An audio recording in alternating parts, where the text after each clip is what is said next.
So here's the thing about games in March. They don't mean something necessarily, but also they don't mean nothing. The Cleveland Cavaliers have had an awful March, and if you were surprised by the shellacking the Spurs gave them last night, all that means is you haven't been paying attention. This is a team that rarely practices, and they've looked like it. Out of rhythm individually, out of sync with each other. Most of all, they look slow. And that's not just to the human eye. The Sport VU cameras that track that stuff say the Cavaliers are the slowest team in the NBA while on offense, and the fifth slowest on defense. So how big a deal is all of this? Well, there was a lot of this going around the internet last night.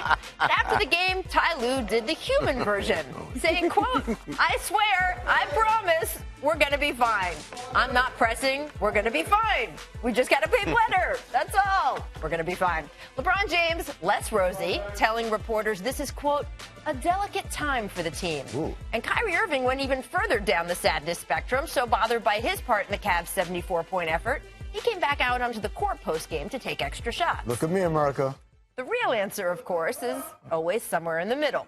The Cavaliers are absolutely not fine, and at this point don't look capable of defending their title. In fact, according to the analytics on Nate Silver's 538 website, the way Cleveland is playing right now only gives them a 2% chance to repeat. Now, fortunately for the Cavaliers, they don't have to defend their title right now. The Eastern Conference side of the playoff bracket will give them a relatively soft early start. They can get healthier and more confident. Still, there is a big difference between patching problems up and actually fixing them. And that's where these games in March and early April do come in. They don't mean everything, but they sure mean something. And right now for Cleveland, it isn't something good. I think LeBron could rock that outfit. That was classic. Most of the time. That's not good, No, Steve. Now, and I don't know how you felt about LeBron and his workman outfit. Ty Lue did float one idea to help fix things. He says he's considering resting his best players for a big chunk of the team's remaining 9 games. Now, Ty cited that Doc Rivers did something similar with the Celtics' Big Three.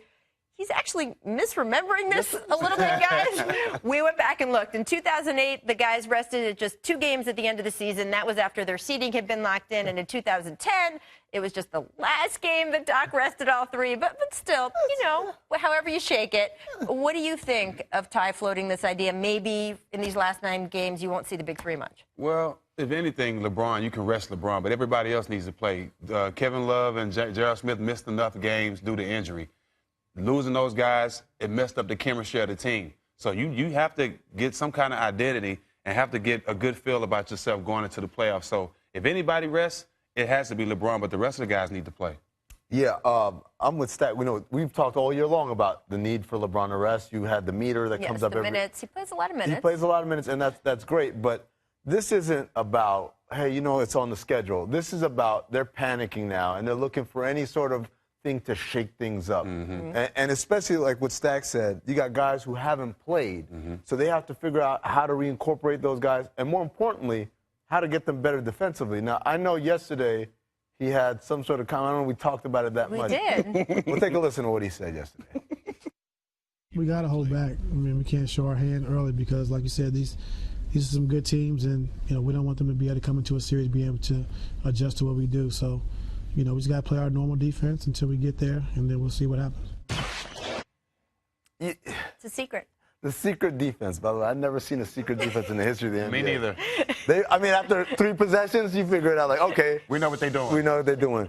But if you have a secret defense, well, then those guys have to kind of have some sort of chemistry. If you're not going to really practice much, you should at least play. Yeah. I know that. You got to get into it somehow. No, absolutely. So the idea that they're not practicing, they're not playing, I don't understand how that's a solution to being the worst defensive team in the NBA in March. Except the Lakers, who are trying to lose. No, in March. Not since the All-Star break. Since the All-Star break, it is the Lakers. Yes. Cavs are second worst. But in March. Once you in drill just down March, 15 games in March, they have the worst defense in the NBA. And you also have to say, if you look at those slow numbers from the Sport VU packs that they do, it's not because they're tired now. Those averages of being the slowest on offense in the entire league, being the 5th slowest on defense, those are averages from the entire season. So either you were tired on day 1, Summer didn't do much Pacing, for they're you. pacing themselves. Right. Pacing. Or rest isn't really the problem there. So they got to figure this out. They do have time to do it, though.